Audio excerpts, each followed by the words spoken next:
ਵਾਹਿਗੁਰੂ ਜੀ ਕਾ ਖਾਲਸਾ ਸ੍ਰੀ ਵਾਹਿਗੁਰੂ ਜੀ ਕੀ ਫਤਿਹ। ਬਾਬਾ ਸ਼੍ਰੀ ਚੰਦਰ ਜੀ ਨਾਲ ਸੰਬੰਧਿਤ ਅਨੇਕਾਂ ਜੀਵਨ ਸਾਖੀਆਂ ਮਿਲਦੀਆਂ ਹਨ, ਜਿਨ੍ਹਾਂ ਤੋਂ ਸਾਨੂੰ ਪਤਾ ਲੱਗਦਾ ਹੈ ਕਿ ਭਗਵਾਨ ਬਾਬਾ ਸ਼੍ਰੀ ਚੰਦਰ ਜੀ ਨੇ ਕਿਸ ਤਰ੍ਹਾਂ ਜੀਵਾਂ ਤੇ ਉਪਕਾਰ ਕੀਤਾ, ਉੱਥੇ ਜ਼ੁਲਮਾਂ ਨੂੰ ਆਪਣੀ ਸ਼ਕਤੀ ਨਾਲ ਰੋਕਿਆ। ਗੱਲ ਕੀ ਹਰ ਤਰ੍ਹਾਂ ਦੀਆਂ ਕੁਰੀਤੀਆਂ ਤੇ ਬਾਬਾ ਸ਼੍ਰੀ ਚੰਦਰ ਜੀ ਨੇ ਆਪਣੀ ਮਿਹਰ ਦਾ ਹੱਥ ਰੱਖ ਕੇ ਕੁਰੀਤੀਆਂ ਨੂੰ ਠੀਕ ਕੀਤਾ। ਇਸ ਸਾਖੀ ਵਿੱਚ ਸਾਨੂੰ ਪਤਾ ਲੱਗੇਗਾ ਕਿ ਇੱਕ ਦਿਨ ਬਾਬਾ ਸ਼੍ਰੀ ਚੰਦਰ ਜੀ ਕਾਬੁਲ ਅਫਗਾਨਿਸਤਾਨ ਦੇ ਬਾਹਰਵਾਰ ਉੱਚੇ ਟਿੱਲੇ ਉੱਤੇ ਬੈਠੇ ਹੋਏ ਸਨ। ਧੂਣੀ ਲੱਗੀ ਹੋਈ ਸੀ, ਕੋਲ ਭਾਈ ਕਮਲੀਆ ਜੀ ਬੈਠੇ ਹੋਏ ਸਨ। ਸ਼ਕਤੀਆਂ ਦੇ ਭੰਡਾਰ ਬਾਬਾ ਸ਼੍ਰੀ ਚੰਦਰ ਜੀ ਈਸ਼ਵਰ ਵਿੱਚ ਲਿਵ ਜੋੜੀ ਬੈਠੇ ਸਨ। ਇੰਨੇ ਨੂੰ ਬਾਬਾ ਸ਼੍ਰੀ ਚੰਦਰ ਜੀ ਦਾ ਧਿਆਨ ਕਾਮਰਾਨ ਤੇ ਪਿਆ, ਜੋ ਉੱਥੋਂ ਦਾ ਸ਼ਾਸਕ ਸੀ। ਬਾਬਾ ਸ਼੍ਰੀ ਚੰਦਰ ਜੀ ਨੇ ਦੇਖਿਆ ਕਿ ਕਾਮਰਾਨ ਨੇ ਇੱਕ ਹਿਰਨ ਨੂੰ ਮਾਰਿਆ, ਫਿਰ ਉਸ ਦੀਆਂ ਅੱਖਾਂ ਕੱਢ ਦਿੱਤੀਆਂ। ਉਸ ਨਿਰਦੋਸ਼ ਬੇਜਵਾਨ ਤੇ ਜ਼ੁਲਮ ਹੁੰਦੇ ਦੇਖ ਕੇ ਬਾਬਾ ਸ਼੍ਰੀ ਚੰਦਰ ਜੀ ਸਹਾਰ ਨਾ ਸਕੇ। ਬਾਬਾ ਸ਼੍ਰੀ ਚੰਦਰ ਜੀ ਗੁੱਸੇ ਵਿੱਚ ਆ ਗਏ, ਅੱਖਾਂ ਲਾਲ ਹੋ ਗਈਆਂ। ਬਾਬਾ ਸ਼੍ਰੀ ਚੰਦਰ ਜੀ ਨੇ ਭਾਈ ਕਮਲੀਆ ਜੀ ਨੂੰ ਕਿਹਾ ਕਿ ਜਾ ਕੇ ਇਸ ਦੁਸ਼ਟ ਨੂੰ ਬੁਲਾ ਕੇ ਲੈ ਕੇ ਆਓ। ਭਾਈ ਕਮਲੀਆ ਜੀ ਉਸ ਨੂੰ ਬੁਲਾਉਣ ਚਲੇ ਗਏ। ਬਾਦਸ਼ਾਹ ਕਾਮਰਾਨ ਉਸ ਮਰੇ ਹੋਏ ਹਿਰਨ ਨੂੰ ਚੁੱਕ ਕੇ, ਜਿਸ ਦੀਆਂ ਦੋਵੇਂ ਅੱਖਾਂ ਕੱਢੀਆਂ ਹੋਈਆਂ ਸਨ, ਨਾਲ ਲੈ ਕੇ ਬਾਬਾ ਸ਼੍ਰੀ ਚੰਦਰ ਜੀ ਕੋਲ ਪਹੁੰਚ ਗਏ ਅਤੇ ਸਲਾਮ ਕਰਕੇ ਬਾਬਾ ਸ਼੍ਰੀ ਚੰਦਰ ਜੀ ਦੇ ਕੋਲ ਬੈਠ ਗਏ।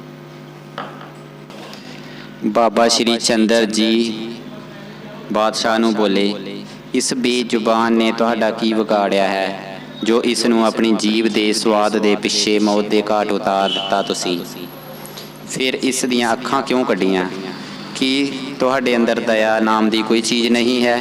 ਕੀ ਤੈਨੂੰ ਇਹ ਪਤਾ ਨਹੀਂ ਕਿ ਖੁਦਾ ਦੀ ਕਚਹਿਰੀ ਵਿੱਚ ਤੁਹਾਨੂੰ ਇਸ ਦਾ ਹਿਸਾਬ ਦੇਣਾ ਪਏਗਾ?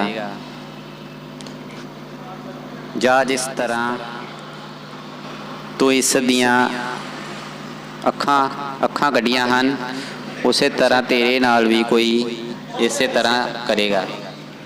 ਜਦੋਂ ਤੈਨੂੰ ਦੋਜ਼ਖ ਦੀ ਅੱਗ ਵਿੱਚ ਸੜਨਾ ਪਏਗਾ ਤਾਂ ਪਤਾ ਲੱਗੇਗਾ।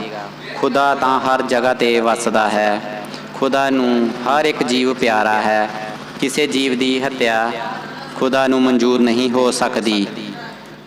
ਤੂੰ ਉਸ ਦੀ ਦਰਗਾਹ ਵਿੱਚ ਜਾ ਕੇ ਜ਼ਰੂਰ ਕਸ਼ਟ ਪਾਏਗਾ। ਉਹ ਪਾਪੀ, ਤੂੰ ਬੱਜਰ ਪਾਪ ਕੀਤਾ ਹੈ, ਜਿਸ ਦੀ ਸਜ਼ਾ ਭੁਗਤਣੀ ਹੀ ਪਵੇਗੀ। ਤੈਨੂੰ ਤਿਆਰ ਰਹਿਣਾ ਚਾਹੀਦਾ ਹੈ। ਇਹ ਜਹਾਨ ਫਾਨੀ ਹੈ, ਹਰ ਚੀਜ਼ ਫਨਾਹ ਹੋਣ ਵਾਲੀ ਹੈ।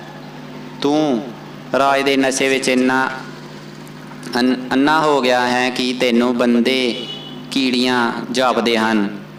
ਜਾਨਵਰਾਂ ਵਿੱਚ ਤੂੰ ਖੁਦਾ ਦਾ ਰੂਪ ਨਹੀਂ ਸਮਝਦਾ। ਤੈਨੂੰ ਨਹੀਂ ਪਤਾ ਕਿ ਖੁਦਾ ਹਰ ਰੂਪ ਵਿੱਚ ਵੱਸਦਾ ਹੈ, ਹਰ ਜੀਵ ਵਿੱਚ ਵੱਸਦਾ ਹੈ। ਜੇ ਜੀਵਾਂ ਨੂੰ ਦੁੱਖ ਦੇਵੇਂਗਾ ਤਾਂ ਖੁਸ਼ੀ ਕਿੱਥੋਂ ਪ੍ਰਾਪਤ ਕਰੇਗਾ? ਕਿਸੇ ਵੀ ਵਜ਼ੀਰ, ਧੀਆਂ, ਪੁੱਤਰਾਂ, ਕਿਸੇ ਨੇ ਵੀ ਤੇਰਾ ਸਾਥ ਨਹੀਂ ਦੇਣਾ। ਲੋੜ ਪੈਣ 'ਤੇ ਕਿਸੇ ਨੇ ਵੀ ਤੇਰੀ ਸਹਾਇਤਾ ਨਹੀਂ ਕਰਨੀ। ਜਿੰਨੇ ਤੂੰ ਪਾਪ ਕੀਤੇ ਹਨ ਉਹਨਾਂ ਦਾ ਹਿਸਾਬ ਦੇਣਾ ਪਏਗਾ। ਖੁਦਾ ਦੀ ਦਰਗਾਹ ਵਿੱਚ ਆਪਣਾ ਹਿਸਾਬ ਖੁਦ ਦੇਣਾ ਪੈਂਦਾ ਹੈ। ਮਹਾਰਾਜ ਜੀ ਦੇ ਇਹ ਸ਼ਬਦ ਸੁਣ ਕੇ ਬਾਦਸ਼ਾਹ ਕਾਮਰਾਨ ਪੂਰੀ ਤਰ੍ਹਾਂ ਕੰਬਣ ਲੱਗ ਪਿਆ। ਅੱਖਾਂ ਅੱਗੇ ਹਨੇਰਾ ਛਾ ਗਿਆ। ਉਸ ਨੂੰ ਕੁਝ ਸਮਝ ਨਹੀਂ ਆ ਰਹੀ ਸੀ ਕਿ ਉਹ ਕੀ ਕਰੇ, ਤੇ ਉਸਨੇ ਕਿਹਾ, ਫਕੀਰ ਸਾਈਂ, ਮੇਰੇ 'ਤੇ ਰਹਿਮ ਕਰੋ। ਮੈਂ ਵਾਕਿਆ ਹੀ ਗੁਨਾਹਗਾਰ ਹਾਂ। ਮੈਂ ਬੜੇ ਗੁਨਾਹ ਕੀਤੇ ਹਨ, ਬਖਸ਼ ਲਵੋ।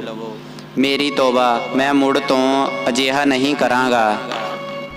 ਮੈਂ ਪ੍ਰਣ ਕਰਦਾ ਹਾਂ ਕਿ ਕਿਸੇ ਜੀਵ ਦੀ ਹੱਤਿਆ ਨਹੀਂ ਕਰਾਂਗਾ।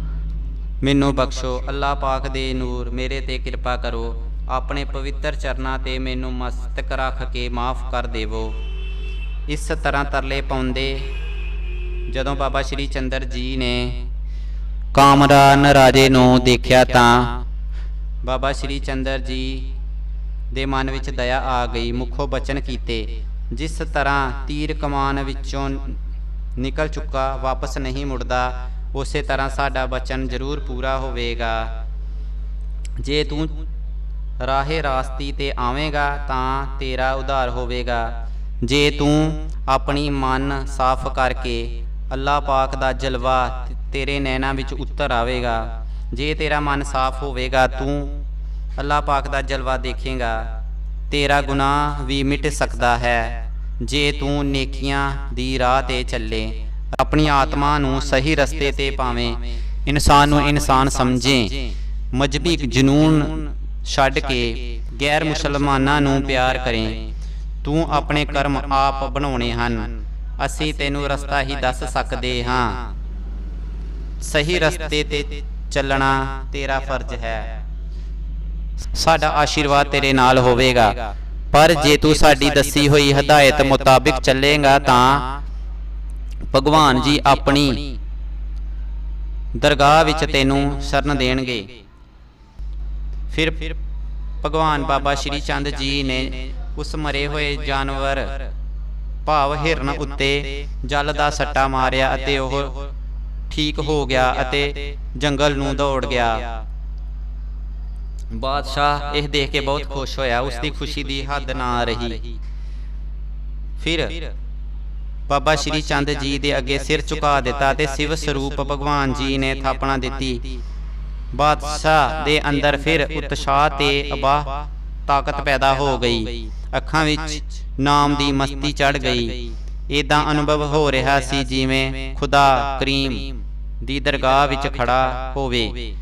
ਬਾਲਜਤੀ ਸ਼੍ਰੀ ਚੰਦ ਜੀ ਦੇ ਨੂਰੀ ਚਿਹਰਾ ਦੇਖ ਕੇ ਉਸ ਨੂੰ ਬਹੁਤ ਖੁਸ਼ੀ ਹੋਈ। ਉਸ ਦੀਆਂ ਅੱਖਾਂ ਜਲਵਾ ਨਾਲ ਭਰ ਗਈਆਂ, ਜਿਸ ਤਰ੍ਹਾਂ ਉਸ ਨੂੰ ਰੱਬੀ ਖਜ਼ਾਨਾ ਲੱਭ ਗਿਆ ਹੋਵੇ, ਅਨੋਖੇ ਰੰਗ ਵਿੱਚ ਰੰਗਿਆ ਗਿਆ। ਉਸ ਨੂੰ ਇੰਜ ਪ੍ਰਤੀਤ ਹੋ ਰਿਹਾ ਸੀ ਜਿਵੇਂ ਅੱਲਾਹ ਪਾਕ ਦੇ ਦਰਸ਼ਨ ਹੋ ਚੁੱਕੇ ਹੋਣ। ਬਾਬਾ ਸ਼੍ਰੀ ਚੰਦ ਜੀ ਦਾ ਇਲਾਹੀ ਰੂਪ ਦੇਖ ਕੇ ਉਹ ਬਹੁਤ ਖੁਸ਼ ਸੀ, ਅਨੋਖੇ ਰੰਗ ਵਿੱਚ ਰੰਗਿਆ ਗਿਆ। ਉਸ ਨੇ ਬਾਬਾ ਸ਼੍ਰੀ ਚੰਦਰ ਜੀ ਦੇ ਅੱਗੇ ਬੇਨਤੀ ਕੀਤੀ ਹੀ, ਹੇ ਪੀਰਾਂ ਦੇ ਪੀਰ, ਤੁਸੀਂ ਧੰਨ ਹੋ, ਤੁਹਾਡਾ ਸ਼ੁਕਰ ਹੈ ਜੋ ਤੁਸੀਂ ਮੈਨੂੰ ਸਿੱਧਾ ਰਸਤਾ ਦੱਸਿਆ ਹੈ। ਇਸ ਤਰ੍ਹਾਂ ਬਾਬਾ ਸ਼੍ਰੀ ਚੰਦਰ ਜੀ ਨੂੰ ਨਮਸਕਾਰ ਕਰਕੇ ਉਹ ਆਪਣੇ ਮਹਿਲ ਵੱਲ ਚਲਾ ਗਿਆ। ਬਾਬਾ ਸ਼੍ਰੀ ਚੰਦਰ ਜੀ ਨੇ ਉਸ ਨੂੰ ਆਸ਼ੀਰਵਾਦ ਦੇ ਕੇ ਉਸ ਦਾ ਉਧਾਰ ਕੀਤਾ। ਕੁਝ ਸਮਾਂ ਬੀਤ ਗਿਆ।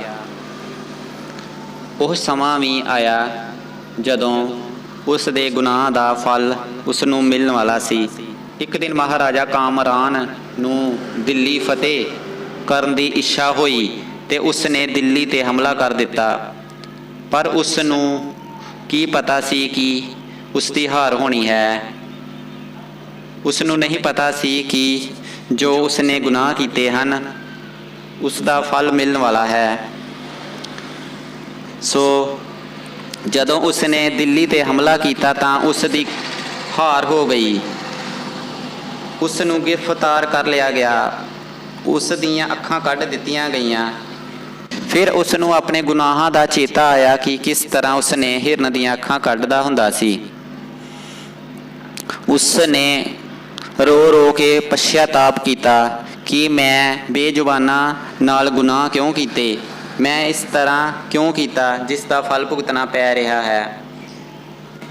ਇਸ ਤਰ੍ਹਾਂ ਬਾਬਾ ਸ਼੍ਰੀ ਚੰਦਰ ਜੀ ਦੇ ਨਾਲ ਸੰਬੰਧਿਤ ਬਹੁਤ ਸਾਰੀਆਂ ਸਾਖੀਆਂ ਹਨ, ਜਿਸ ਵਿੱਚ ਬਾਬਾ ਸ਼੍ਰੀ ਚੰਦਰ ਜੀ ਨੇ ਜੀਵਾਂ ਦੀ ਰੱਖਿਆ ਕੀਤੀ ਅਤੇ ਜਿਨ੍ਹਾਂ ਦਾ ਕੋਈ ਕਸੂਰ ਨਹੀਂ ਸੀ ਉਹਨਾਂ ਨੂੰ ਸੰਸਾਰ ਦੇ ਦੁੱਖਾਂ ਤੋਂ ਬਚਾਇਆ ਅਤੇ ਸਾਰੇ ਜੀਵ ਜੰਤੂਆਂ ਦੀ ਰੱਖਿਆ ਕੀਤੀ। ਵਾਹਿਗੁਰੂ ਜੀ ਕਾ ਖਾਲਸਾ, ਸ੍ਰੀ ਵਾਹਿਗੁਰੂ ਜੀ ਕੀ ਫਤਿਹ। ਧੰਨ ਧੰਨ ਬਾਬਾ ਸ਼੍ਰੀ ਚੰਦਰ ਮਹਾਰਾਜ ਜੀ ਦੀ ਜੈ। ਭਗਵਾਨ ਬਾਬਾ ਸ਼੍ਰੀ ਚੰਦ ਜੀ ਮਿਹਰ ਕਰਿਓ, ਰੱਖਿਆ ਕਰਿਓ, ਮਿਹਰ ਕਰਿਓ।